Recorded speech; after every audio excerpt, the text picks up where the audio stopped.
Good morning everybody. প্রত্যেকদিনের ন্যায় আজকে একটা অঙ্ক শেখাবো। কি আছে অঙ্ক? 24টি কুলের মধ্যে 6টি কুল পচে গেছে। মোট কুলের শতকরা কত কুল পচে গেছে সেটা বের করতে হবে। তাহলে মোট কুল কত আছে?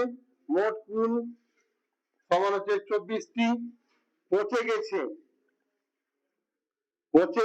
সমান কত? 6টি।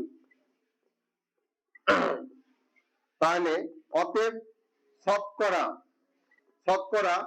কুল পচে গেছে সমান কত? 6টি। 6টি কুল পচেছে তার জন্য 6টি উপরে, আর মোটের উপর বলেছে তার জন্য 24 ভাগ নিচে হচ্ছে 100%। যেহেতু কত শতকরা কত বলেছে, 6 দিয়ে 24 কাটলে 4 হয়, 4 দিয়ে এটাকে কাটলে 25 হয়, সমান হচ্ছে 25% উত্তর।